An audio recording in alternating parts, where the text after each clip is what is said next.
Hi friends, రేపటి analysis explain చేస్తూ ఉన్నాను. రేపు సెన్సెక్స్ ఎక్స్పైరీ ఉంది వీక్లీ.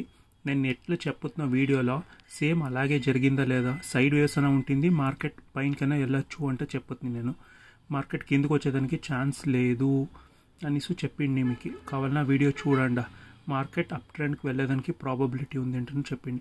సో ఓకే, సో రేపు అనాలిసిస్ ఏంది అంటే, సో 80,100 నుంచి 80,500 ఈ రేంజు రెసిస్టెన్స్ లెవెల్. యూ పైన పోతేనే మార్కెట్ పైనకి వెళ్ళేదానికి నెక్స్ట్ ఏం హై క్రియేట్ చేసింది 82,000 అక్కడ వరకు వెళ్ళేదానికి ప్రాబబిలిటీ.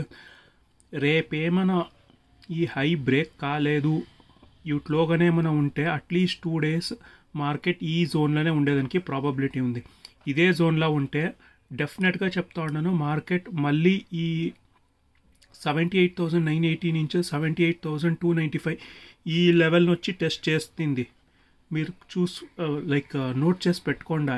ఇది నేను చెప్తా ఉన్నది కరెక్టో లేదో అని.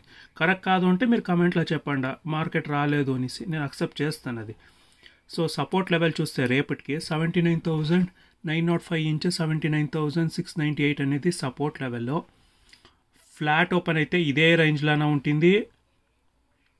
గ్యాప్ అప్ అయితేనే మార్కెట్ కొద్దిగా పైనకి వెళ్ళి మళ్ళీ కిందకు వస్తుంది. అట్నుంచి నెక్స్ట్ కమింగ్ డేస్లో పైన వెళ్ళేదానికి చూడొచ్చు.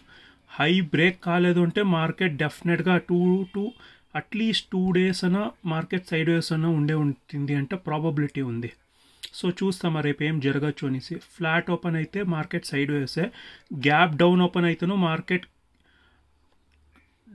డౌన్కి టు సైడ్ వేస్ ఉండేదానికి ప్రాబబిలిటీ ఉంది. డౌన్ అంటే ఫుల్ సెల్లింగ్ సైడ్ కాదు, సో పార్షియల్గా కరెక్షన్ మూడ్కి వస్తుంది అంతే.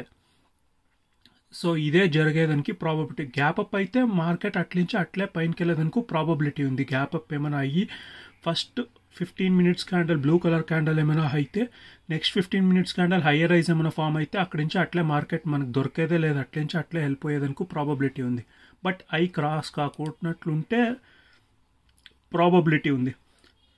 సో రెసిస్టెన్స్ లెవెల్ చూస్తే నిఫ్టీలో 24,180 నుంచి 24,295 295 పైన మార్కెట్ ఏమైనా క్లోజ్ అయితేనే అక్కడి నుంచే బయింగ్ ఆపర్చునిటీ బుల్లిష్ వెళ్ళేదానికి ప్రాబబిలిటీ ఉంది. రేపు ఏమైనా ఈ హై బ్రేక్ కాలేదు అంటే కన్సాలిడేషన్ అయ్యేదానికే ప్రాబబిలిటీ ఉంది. ఇంకొకటి బెస్ట్ బయింగ్ జోన్ వచ్చే ఏరియా వచ్చి 23,940 నుంచి 23,850 ఈ లెవెల్కి వస్తే కళ్ళు మూసుకొని తీసుకోవచ్చు. మార్కెట్ ఇక్కడి నుంచి ఒక రివర్సల్ తీసుకొని మార్కెట్ వెళ్తూ ఉండేది. కరెక్షన్ మూడ్కి వచ్చి ప్రైస్ రిజెక్ట్ అయితే ఇది 50% మూడు కిందించే ఇక్కడి నుంచే డ్రా చేస్తే అరౌండ్ ఈ లెవెల్లో వచ్చేదానికి ప్రాబబిలిటీ ఉంది. సో దానికే ఇది బెస్ట్ బయింగ్ ఏరియా అంటే చెప్తా ఉండేది. సో రెసిస్టెన్స్ లెవెల్ ఇది. సో మంచి డిమాండ్ లెవెల్ ఫామ్ అయ్యింది, సాలిడ్గా క్యాండల్ క్లోజ్ అయ్యింది. ఇంచా డైలీ టైం ఫ్రేమ్లో 24,073 ఇంచా 23,873 అనేది మంచి డిమాండ్ లెవెల్లో డైలీ టైం ఫ్రేమ్లో. అవుట్లా ఇది టెస్ట్ కాలేదు, టెస్ట్ అయ్యేదానికి ప్రాబబిలిటీ ఉంది. ఈ లెవెల్కి వస్తే కళ్ళు మూసుకొని చూడొచ్చు. మార్కెట్ ఇక్కడి నుంచి అప్ ట్రెండ్ మార్కెట్ ఇట్లా వచ్చి ఇట్లా కరెక్షన్ తీసుకొని తర్వాత హై బ్రేక్ అయ్యేటప్పుడు మంచి ర్యాలీ ఉండేదానికి ప్రాబబిలిటీ ఉంది. రేపు ఏమైనా గ్యాప్ అప్ అయ్యేసి first 15 minutes candle blue colour candle అయ్యి ఇంకొక 15 minutes candle blue colour candle ఏమైనా హైయర్ రైస్ ఫామ్ అయితే అక్కడి నుంచి అట్లే మార్కెట్ వెళ్ళిపోయేదానికి ప్రాబబిలిటీ ఉంది. హై బ్రేక్ కాలేదు, ఫ్లాట్ లేదా స్లైడ్ గ్యాప్ డౌన్ అయితేనూ మార్కెట్ సైడ్ వేస్తూనే అట్లీస్ట్ 2 days అన్న ఉంటుంది sideways. So bank Nifty levels చూస్తే సో 51,893 నుంచి 52,010 అనేది డైలీ టైం ఫ్రేమ్లో సప్లై లెవెల్లో. ఈ సప్లై పైన ఏమైనా క్లోజ్ అయితేనే అట్లీస్ట్ ఎట్లు కావాలంటే ఫస్ట్ డైలీ టైం ఫ్రేమ్లో బ్లూ కలర్ క్యాండల్ క్లోజ్ కావాలా, మళ్ళీ నెక్స్ట్ డే ఆ బ్లూ కలర్ క్యాండల్ పైనే వచ్చి క్లోజ్కి అయితే మార్కెట్ అక్కడి నుంచి అట్లే మార్కెట్ వెళ్ళేదానికి ప్రాబబిలిటీ ఉంది. లేదు అట్లా కాలేదు అంటే మళ్ళీ కిందకు వచ్చేదానికి ప్రాబబిలిటీ ఉంది. సపోర్ట్ లెవెల్ చూస్తే 51,470 నుంచి 51,371 అనేది సపోర్ట్ లెవెల్లో.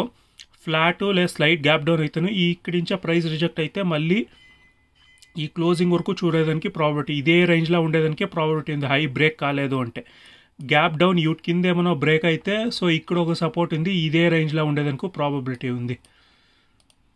సో ఫిన్ నిఫ్టీ లెవెల్ చూస్తే ఇక్కడ ఒక గ్యాప్ ఫామ్ అయ్యింది. ఇంకా ఇంకా ఇది టెస్ట్ కాలేదు, మేబీ ఇన్ కమింగ్ డేస్లో టెస్ట్ కావచ్చు. 23,940 నుంచి 23,854 అనేది మంచి సపోర్ట్ లెవెల్ డైలీ టైం ఫ్రేమ్లో. సో డిమాండ్ లెవెల్ లాగా ఇన్ కేస్ ఈ మార్కెట్ కిందకు వస్తాను, ఇక్కడ మంచి సపోర్ట్ లెవెల్ ఉంది, ఇక్కడి నుంచే మార్కెట్ పెరిగేదానికి ప్రాబిలిటీ ఉంది. రేపు ఫ్లాట్ లేదా స్లైట్ గ్యాప్ డౌన్ అయితేనూ మార్కెట్ కన్సాలిడేషన్ అయ్యేదానికే ప్రాబిలిటీ. గ్యాప్ అప్ అయితే ఇక్కడ గ్యాప్ ఉంది, ఇది స్ట్రాంగ్ రెసిస్టెన్స్ లాగా యాక్ట్ అవుతుంది. సో ఎప్పుడు 24,300 పైన ఏమైనా క్లోజ్ అయ్యేటప్పుడు మార్కెట్ అక్కడి నుంచి ర్యాలీ వచ్చేదానికి ప్రాబిలిటీ. అంతవరకు మార్కెట్ కన్సాలిడేషన్ టు అప్ ట్రెండే మార్కెట్ ఉండేది, బట్ కన్సాలిడేషన్ అయ్యేదానికి హై ప్రియారిటీ ఉంది. సో ఫిబ్ ఏమైనా రాస్తే సో అప్రాక్సిమేట్గా 23,700 ఈ లెవెల్కి మంచి బయింగ్ ఆపర్చునిటీ వచ్చేదానికి ప్రాబిలిటీ ఉంది. కమింగ్ డేస్లో ఇక్కడ వచ్చేదానికి ప్రాబిలిటీ, ఇక్కడ వస్తే కళ్ళు మూసుకొని తీసుకోవచ్చు. సో మార్కెట్ పైనకి వెళ్ళేదానికే ప్రాబిలిటీ ఉంది. సో రేపు ఏమైనా హై బ్రేక్ కాలేదు అంటే మార్కెట్ కన్సాలిడేషన్ అయ్యేదానికే ప్రాబబిలిటీ ఉండేది. సో ఇది నా అనాలిసిస్ మీకు ఏమైనా ఇష్టమైతే ప్లీజ్ లైక్ చేయండి. సో ఈ కంప్లీట్ అనాలిసిస్ మీకు ఏమైనా ఇష్టమైతే ప్లీజ్ కమెంట్ చేయండి. Thank you friends.